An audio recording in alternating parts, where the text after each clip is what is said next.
Ada apa dengan tim asal London Utara? Beberapa pertandingan terakhir dia kehilangan tajinya. Kita bahas hanya di obrolan bola anak rental. Ngobrol santai, bahas bola.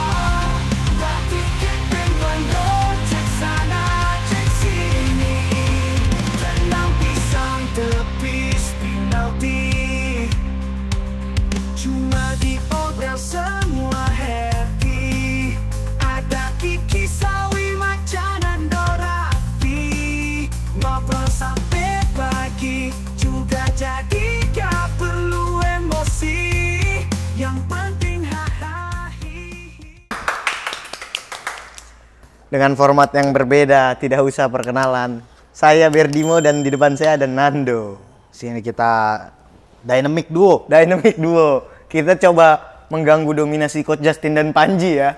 Kita coba. Kita coba. Mudah-mudahan ini berhasil. Tapi pasti berhasil. Tinggal tunggu waktu. Ini ada pembahasan. Sebentar lagi kan Timnas Day doh. Cuman nanti kita bahas Timnas Day di lain waktu. Cuman sekarang ini ada pembahasan yang lebih konkret buat fans-fans dari Arsenal. Orang tuh banyak nggak nyangka kalau Arsenal ternyata terseok-seok ini gitu. Karena 2 musim terakhir itu penampilannya menjanjikan gitu. Kalau dilihat dari finish, bahkan mungkin meningkat ya. 2 musim lalu itu ketinggalan 2-3 match terakhir. Di musim lalu itu sampai benar-benar the last match Ya karena masih bersaing. kalah sama Aston Villa aja 2 Iya, kali kan. iya. Lalu tuh. Nah di musim ini tuh kayak bensin habis tuh. Padahal City juga habis bensin loh. City habis bensin. City habis bensin kan? Tapi ternyata Arsenal juga habis bensin. Lebih habis lagi. Jadi gini, ketika posisi klimaks Arsenal tetap nggak bisa ngalahin City. Ya. Ketika City menurun, Arsenal ikut juga menurun gitu. ya, Ternyata memang ada di era yang sama Arsenal dan City harus diakuin lah. Ya bukan cuma cinta doang yang kadaluarsa ternyata ya kan. Apalagi yang Klub bola juga kadaluarsa Arteta Ya, ini ya Arteta. kan. Pep juga ada masanya, Arteta ada Ya. masanya dan menurut gua City menurut gua udah caur banget musim ini, Iya, berantakan City setuju musim gua. ini. Tapi ya Arsenal dilihat dari, kita nggak usah bahas specific match lah, kita Iya, bahas iya. overall Overall sejauh ini ya. 2 game terakhir kalah, 2 game terakhir kalah dan dari gini, 2 musim lalu Arsenal itu permainannya luar biasa. Ya, setuju. Musim selanjutnya nggak lebih bagus dari musim lalu. Ya, Ya kan musim lalu itu nggak lebih bagus dari 2 musim 2 lalu. musim lalu, ya. Tapi City-nya juga menurun. Cuma iya. Arsenal lebih klinis lah di depan Ya. gitu. Lebih secara mental lebih siap, lebih matang, lebih siap untuk juara. Tapi ya balik lagi, lu kalah 2 kali dengan Aston Villa ya lu dihukum Ya, gitu ya, ya kan, ya, nggak jadi juara. Dan musim ini kelihatan City udah, kan gue udah sering bilang City ini udah bukan tim yang unbeatable gitu. City ini tim yang udah bisa dikalahin, sangat-sangat bisa. Terbukti sama Bournemouth dia kalah beberapa game, dominasinya nggak seperti City yang kita kenal lah. Tapi ya Arsenal juga oke, awal match masih dengan alibi kartu merah, dengan 2 kali kartu merah, 3 kali kartu merah, tapi harus diakuin permainannya menurun. Kemarin kenapa nggak banyak yang komplain? Karena menang, ya kan? Tapi habit Arsenal ketika menang, nurunin tempo, gue nggak masalah dengan turun defensive line, it's okay buat gue. Tapi tempo pressingnya jangan diturunin. Dan diturunin, dong. ya, Kalau ya, udah ya, unggul, ngerti. tempo pressing selalu turun. Tetep. Arsenal tuh pemainnya kayak udah, ya lalu baru unggul 1, lu udah unggul 2 aja masih bisa kalah gitu kan. Ya. Apalagi lu baru unggul 1, tapi ya buat gue balik lagi, ini membuktikan dengan Edu mundur, Keluar, Edu cabut ya. Edu cabut dari pembelian yang Amburadul gitu ya. Gue setuju. Pembelian Sterling nggak penting. Pablo Mari jangan lupa. Ya itu era Edu. Kalau kita tarik ulur, kalau kita tarik Dosanya banyak loh dosanya sebenarnya. banyak lah. Iya. Dia pembelian dia mulai dari Silva siapa? Fabio Vieira. Wah udah nggak ketolong lah. Iya. Dengan musim ini dia akhirnya panik buying beli Sterling juga menurut gue bencana sih. Akhirnya yang dilulukan kalau Havertz ini bukan target man, terbukti musim ini udah Havertz udah habis nggak bisa golin. Emang segitu aja. Emang segitu aja. Ketika tim bermain bagus ketutupan. Iya. Tapi ketika Odegaard cedera, Trossard off banget berapa game terakhir, kehilangan Partey dipaksa di digeser bek kanan, karena lini ya. tengah kekurangan pemain kan. Berasa. Ya akhirnya kita ngelihat kualitas Havertz segitu aja. Ya.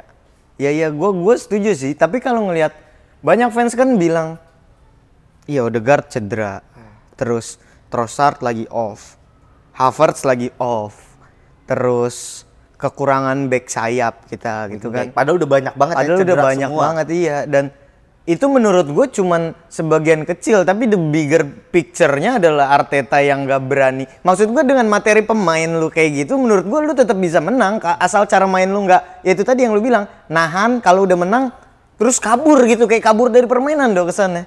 Iya, gue setuju. Lebih ke Arteta itu mungkin dia berpikir kalau udah gue nggak usah terlalu bermain dominan 90 menit, Iya. gue mementingkan efisiensi nih. Ketika menang gimana caranya gue nggak mendominasi tapi gue menjaga kemenangan Iya. ya. Ternyata hal seperti itu yang membuat lu kalah Kalah, gitu. iya. Lu nggak bisa 50-50 di sepak bola gitu. Ketika lu datang untuk menang, 90 menit lu harus menunjukkan lu harus bermain untuk menang gitu. Jangan gue udah menang nih. Gue turunin deh pressing, gue nunggu serangan balik, biarin lawan dominasi. Oke, beberapa match efektif, tapi ternyata membuktikan kalau dengan lu bermain total pressing 5-6 pemain, biasanya kalau kalah kan begitu, gitu 5-6 pemain, lu bermain sepak bola yang fans inginkan gitu, yang kita semua inginkan, pun hasilnya sama-sama kalah atau sama-sama seri, ada kepuasan. Ada kepuasan, Oke, ini memang kita kurang beruntung di game. Tapi kalau kayak gini, jujurnya orang bilang, itu penaltinya Inter Milan atau golnya City di detik akhir atau kartu merah Saliba bla bla bla. Menurut gue memang di game itu memang gak layak menang. Iya, gue gitu loh. Memang permainannya menyebalkan gitu. Menyebalkan. Makanya gue bilang, udah kalau gak juara musim ini udah out udah. Arteta out aja ya. Dengan Gabjes, menurut gue Sterling gak layak. Gabjes udah harus pindah lah, udah habis di Arsenal. Main dikasih kesempatan gak pernah perform. Zinchenko lawan winger abal-abal aja kalah ya kan.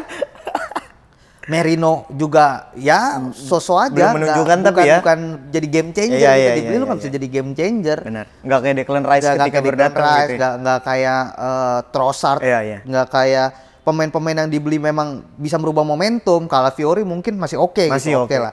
Tapi cedera gitu. Balik lagi Arsenal ya menurut gue sih ya lihat aja Arteta. Lu harusnya tahu aja Arteta kalau memang nggak juara musim ini selesai.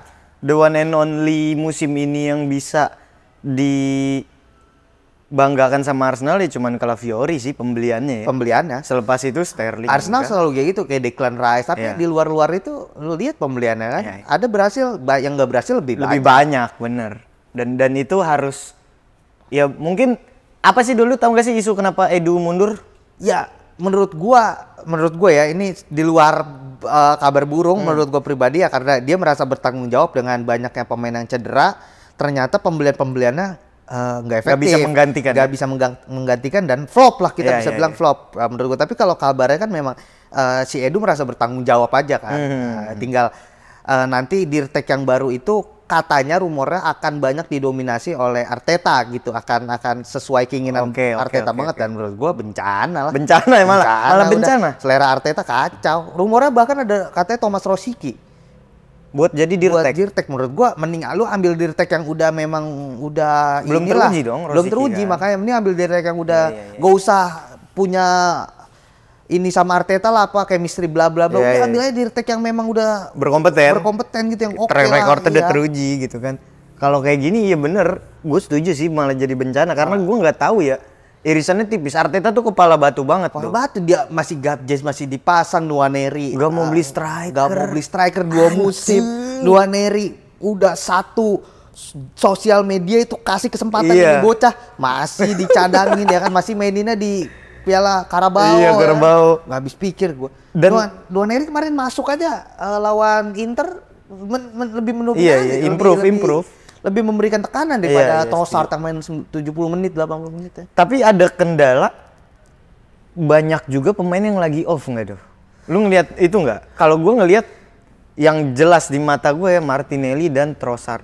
Kalau Trossard beberapa game terakhir setelah ke kartu merah lawan City berangsur menurun kan mulai nggak jelas. Kalau Havertz ya memang gitu-gitu aja sih, gue nggak kaget kalau Havertz ya memang segitu ya. Kalau tim lagi bagus dia bagus. Bagus gitu. Cuman kalau jelek dia bukan tipikal orang yang bisa ngangkat gitu. Bisa kayak dia jadi game changer gitu, Iya. jelek tapi cetak gol nggak Iya, bisa nggak dia. bisa dia, ya. Kalau Martinelli memang udah Stop sering dibahas, segitu. emang ya memang menurut gua nggak layak lah Martinelli, udah cukup lah.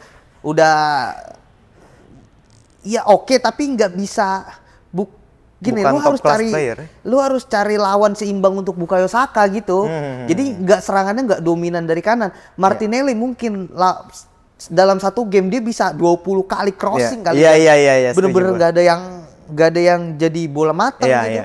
Dan pengambilan keputusannya juga Itu parah Martinelli. itu balik lagi problem gue dengan pemain-pemain Amerika Latin dan khususnya Brazil, terus Argentina masih oke lah. Masih oke ya. Brazil, Kolombia, Kolombia, Ekuador, itu gitu-gitu banget. ya. Iya, gue sama pemain Afrika tuh gue paling nggak suka gue. Iya, iya, iya. Jujur aja bukannya Bukan apa rasis, gimana, iya, tapi iya. buat gue Secara permainan. sepak bola itu dimulai dari konsep, Iya, iya. konsep lu memahami lapangan gitu. Iya. Kalau lu bermain mengandalkan insting dan naluri ya nggak bisa. Mungkin ada beberapa tapi ya harus jago banget gitu. Iya. Terus banyak sih bilang, tapi lu setuju kalau orang-orang bilang kan ini cuman karena Odegaard aja.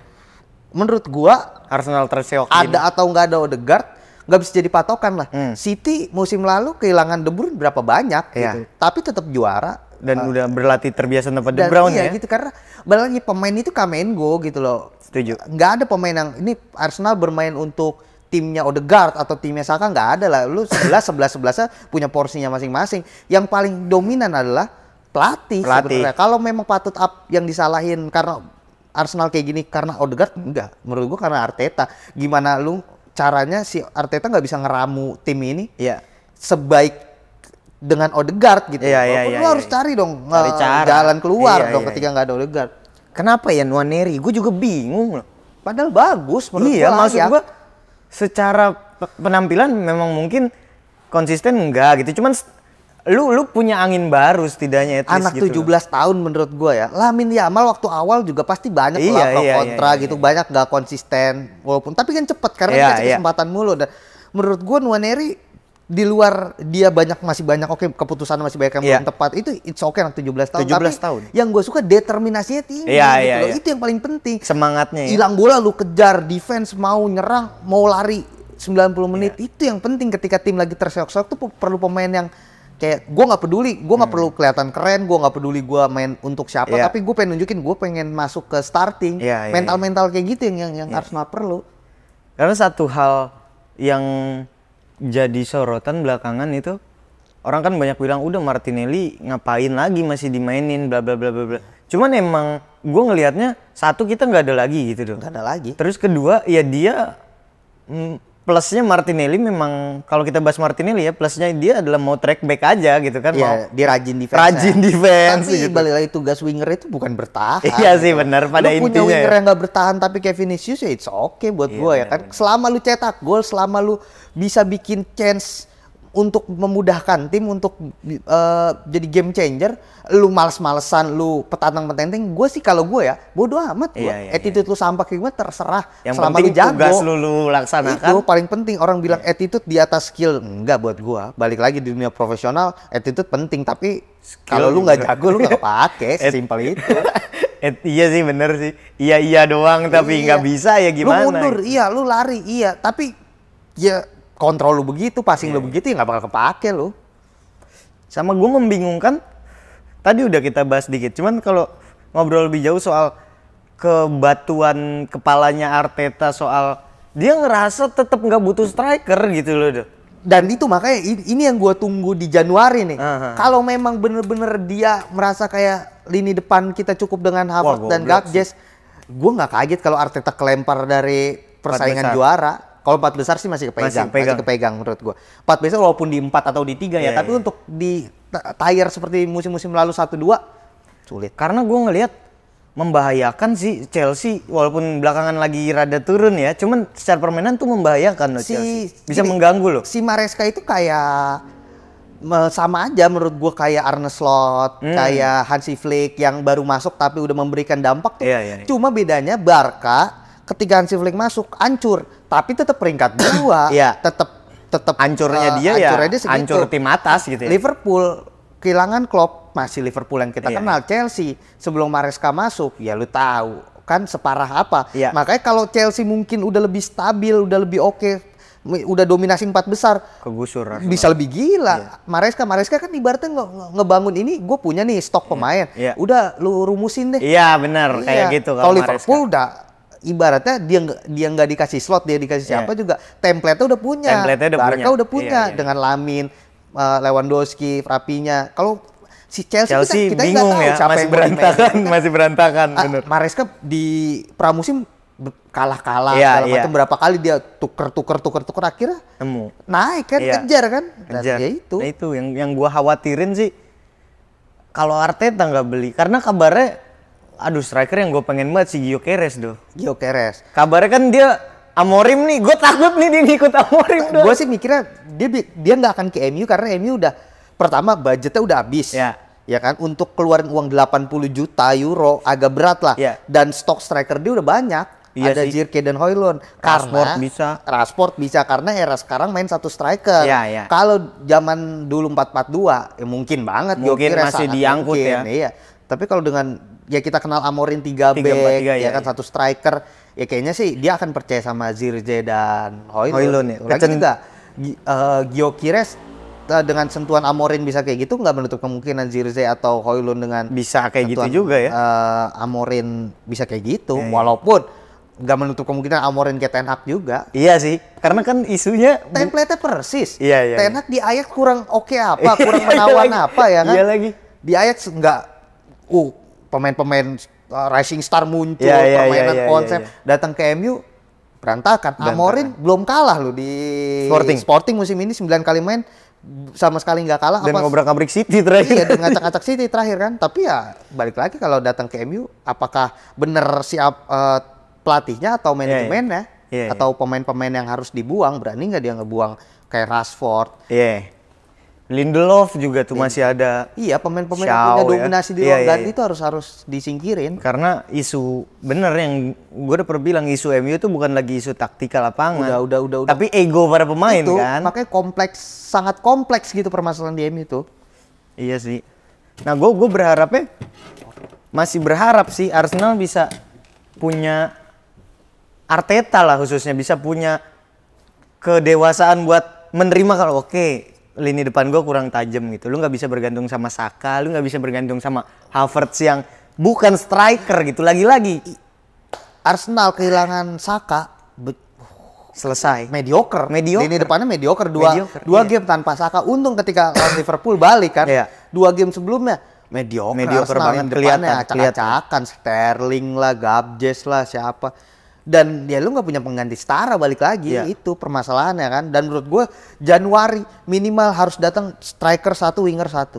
Striker 1, winger 1. Winger yang versatile lah, bisa Iya, di kiri iya, bisa di iya, kanan. Karena Sterling menurut gue balikin aja udah. Kayak angin-angin waktu Trossard masuk gitu. Kayak angin-angin bawa nuansa Trossard Iya, datang iya. di tengah, di kiri, Iya, di iya, kanan. di depan jadi Iya. terus. Tapi Trossard Trossard bagus Iya. kalau overall, tapi dia dipaksa main terus juga. Iya, iya, iya. Di nomor 10 dan bukan nomor 10 klasik, number 10 gitu. Nomor 10-nya kan lebih ke 2-4-4-2 Iya, kan iya, ya. iya, Trossard juga yang dia dikenalin di Arsenal dengan sistem 4-3-3 di kiri, tiba-tiba di tengah ya agak Kagok kali lu ya. nggak bisa lah maksa satu pemain untuk outstanding terus. Trossard Iya, iya. bukan superstar gitu. Iya, iya, Dia iya. pemain bagus Average aja. player Iya. aja gitu pada umumnya, dan ya bener sih kalau Trossard itu off ya gue setuju, cuman nggak serta-merta menyalahkan Trossard. Iya. Kita nggak bisa melimpahkan beban kehancuran Arsenal ini ke Trossard Itu gitu. makanya kan orang berekspektasi karena Trossard sering kali jadi pembeda. Iya, sering Itu. punya clutch moment Itu, ibaratnya lah. padahal kan Trossard bisa kayak gitu, jangan lupa asis-asisnya Odegaard, Iya. kombinasi-kombinasi Sama dia Saka, dengan Bukayo, iya. ya kan.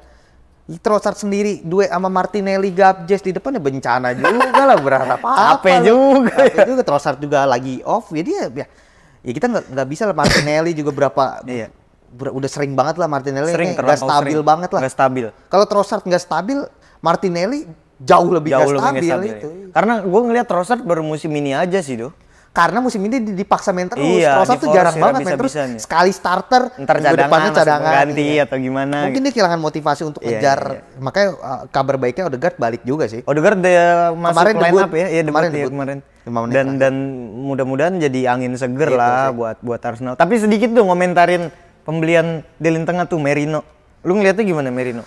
Merino buat penebalan squad oke. Tapi kalau lu berharap dia bisa menggantikan perannya Odegaard, bisa menggantikan perannya Declan Rice, Partey, ya trio lini tengah Arsenal yang trio juara lah kita bilangnya itu, ya susah. Tapi dengan asumsi semua fit, 3 tengah siapa dong menurut lu yang layak? Kan gue yakin nih, gue baca pikiran Arteta, dia pasti maunya Declan Rice dibalikin ke ke Jangkar, Iya, Jangkar. Merino mau Odegaard nih. Tapi ketika dia ngelihat Partey kayak gini, menurut gue nggak masuk akal ketika Partey ditaruh cadangan sama dia. Ya bisa aja Partey nggak perform atau Declan Rice nggak perform, kan Merino masuk. Tapi kalau lu mainin Merino nyadangin Partey dengan dominasi Partey yang udah kayak gini sih, keterlaluan sih, agak aneh sih. Tapi ya itu kan tadi nggak bisa diprediksi. Tapi ya Arteta kita tahu. Arteta ya Arteta lah anjing.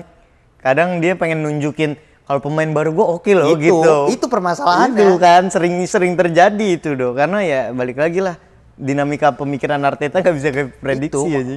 Aneh memang menurut gue ya, balik lagi secara pemilihan pemain kacau dia. Kacau. Cuman ya nanti kita berharap aja Dirtek baru itu bisa ngasih, ibaratnya lu harus punya kontra pemikiran lah sama Arteta supaya nggak bentrok. Karena gue berharap sih entah Gyökeres atau Vlahovic datang ya. Iya sih. Januari Dua itu aja atau itu satu atau dan satu lagi winger yang possible sih Bro. Gue sih berharap Guler sih. Guler. Persis kayak Odegaard. Posisi dia sekarang persis kayak Odegaard. Potensial tapi nggak pernah dikasih jam main di Madrid. Di Turki main di kanan.